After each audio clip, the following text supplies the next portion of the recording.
जाल परे जल जात बही तज मीनन को मोह और रहीमन मछली नीर को तौना छाड़त छो। रहीमदास जी कह रहे हैं कि जाल परे जल जात बही, जब मछुआरा जल में जाल डालता है तो जल यानी कि पानी जो है वो मछलियों के प्रेम को छोड़ करके उससे अलग हो जाता है। मछुआरा जल में जाल डालता है, जाल को बाहर खींचता है, उसमें फंस करके मछलियाँ बाहर आ जाती हैं। लेकिन क्या पूरे तालाब, पूरे पोखरे, पूरे नदी का जिसमें भी मछुआरा जल में जाल डालता है वो बाहर आता है? पूरा जल बाहर आता है? नहीं, लेकिन मछलियाँ बाहर आ जाती हैं। और रहीमन मछली नीर को तौना छाड़त छो, तज मीनन को मोह। देखो पहली लाइन में है तज मीनन को मोह, मछली के मोह को छोड़ करके जल यानी कि पानी जो है वो अलग हो जाता है। अलग हो जाता है ना, क्योंकि पोखरे का पानी पोखरे में रह जाता है, मछली बाहर आ जाती है। लेकिन रहीमन मछली नीर को तौना छाड़त छो, रहीमदास जी कह रहे हैं लेकिन तब भी मछली ऐसे दुख में भी पानी के मोह को, पानी के प्रेम को छोड़ नहीं पाती है और पानी के बिना, जल के बिना तड़प तड़प कर अपनी जान दे देती है। तो हमें, अगर हम किसी से मित्रता कर रहे हैं तो हमें मित्र कैसा होना चाहिए? जल की तरह कि पानी की तरह, मछली की तरह? मछली की तरह, है ना। आगे देखो, दीन सबन को लखत है दीन लखे न कोय, और जो रहीम दीन लखे दीन बंधु सम होए। रहीमदास जी कह रहे हैं दीन मतलब क्या होता है? गरीब। गरीब सबकी सुनता है लेकिन गरीबों की कोई नहीं सुनता। दीन सबन को लखत है दीन लखे न कोय, लखे मतलब होता है देखना। दीन सबन को लखत है दीन लखे न कोय, लेकिन गरीबों की कोई नहीं सुनता। और जो रहीम दीन लखे दीन बंधु सम होए, जो व्यक्ति गरीबों की सुनता है, उनके सुख दुख में उनके साथ रहता है, उनके लिए वह दीन बंधु यानी कि उनके लिए वह उनके भगवान के समान होता है। दीन सबन को लखत है, गरीब सबकी सुन लेता है।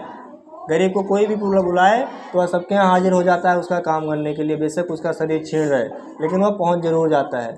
और अगर किसी दिन गरीब के घर पे कोई काम हो गया और किसी के घर के पहुँच गया, मालिक हमारे यहाँ चले आना, तो मालिक जो बड़े गांव के हैं वो अपनी हीनता समझते कि अरे उसके यहाँ हम जाएंगे, है ना, उसके सुख दुख में नहीं शामिल होते हैं। लेकिन रहीमदास जी यहाँ कह रहे हैं कि जो व्यक्ति गरीबों की सुनता है, उनके सुख दुख में शामिल रहता है, वह उनके लिए उनके मसीहा, उनके भगवान के समान होता है।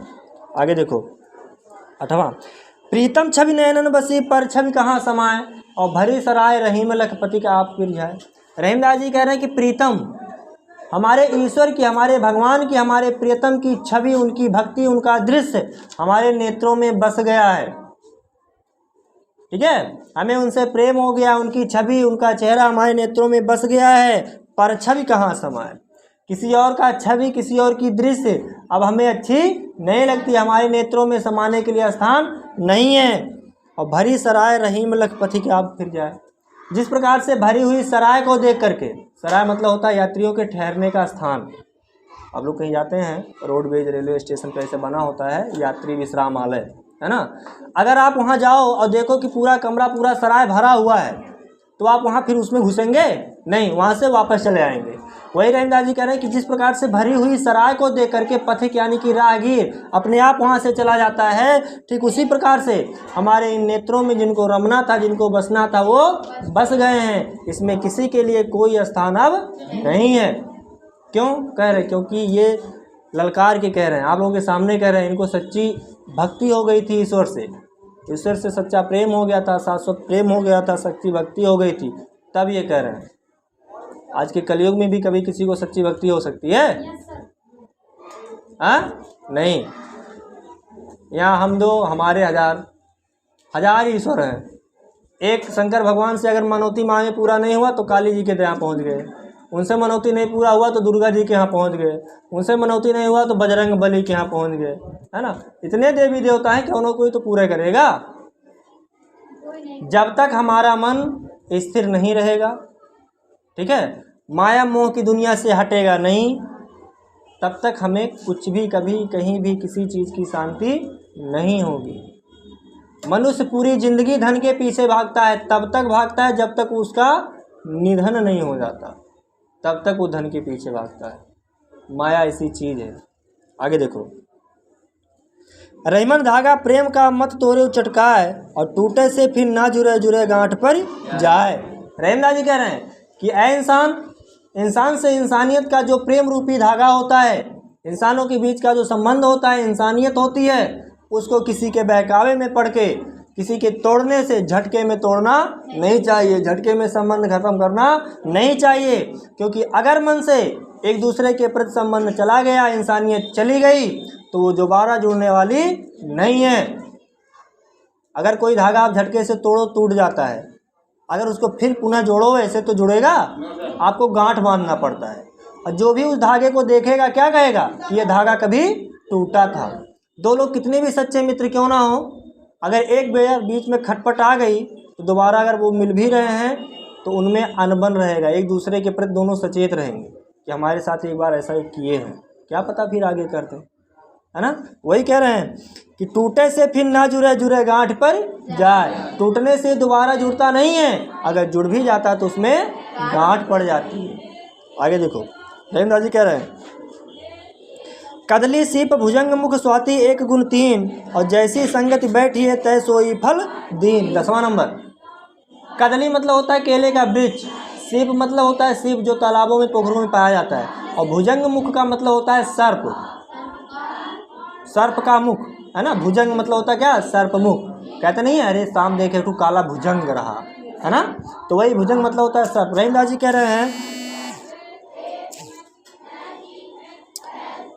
कदली सीप भुजंग मुख स्वाति एक गुण तीन, जैसी संगत बैठी है तय सोई फल देन। केले का वृक्ष, सीप और सर्प का मुख, ये सब, और स्वाति नक्षत्र की एक बूंद, और उसके गुण 3। कैसे, जैसी संगत बैठी है तय सोई फल देन। स्वाति नक्षत्र की एक बूंद, पानी की एक बूंद अगर केले में पड़ जा रही है तो कपूर बन जाती है। कौन से नक्षत्र की, स्वाति नक्षत्र की। सीप में पड़ जाती है तो मोती बन जा रही है। और भुजंग मुख, स्वाति मुख, भुजंग यानी कि सर्प के मुख में अगर पड़ जा रहा है तो जहर बन जा रहा है। देखो पानी की एक बूंद है, लेकिन संगत अलग अलग हो जाने के कारण उसका रूप अलग अलग हो गया। और जैसी संगत बैठी है तय सोई फल दीन। सेम उसी प्रकार से आप जैसी भक्ति करेंगे, जिसके साथ जैसा व्यवहार करेंगे, जैसी संगति आप करेंगे, आपको उसी के अनुसार आपका व्यवहार होगा, आपका आचरण होगा। अभी आपके ऊपर डिपेंड करता है, आप चोरों के साथ रहोगे, साहब के साथ रहोगे, कि साधु सज्जनों के साथ रहेंगे, है ना। ये आप लोगों के ऊपर डिपेंड करता है। आप जैसी संगत करेंगे आपको उसी के अनुसार भक्ति प्राप्त होगी। रहीमदास जी देखो कह रहे हैं, पानी की एक बूंद है, केले में पड़ा तो क्या बन गया, कपूर, उसका महत्व तो अलग हो गया, पूजा पाठ में काम आने लगा। सीप में पड़ा तो मोती बन गया, उसका महत्व और बढ़ गया। वही पानी अगर सर्प के मुख में पड़ गया तो क्या बन गया, जहर। रूप एक है लेकिन गुण अलग अलग हो गए। क्यों, संगत अलग अलग हो गई। जैसी आप संगत करेंगे आपका रूप वैसा ही निखरेगा। दोहराओ।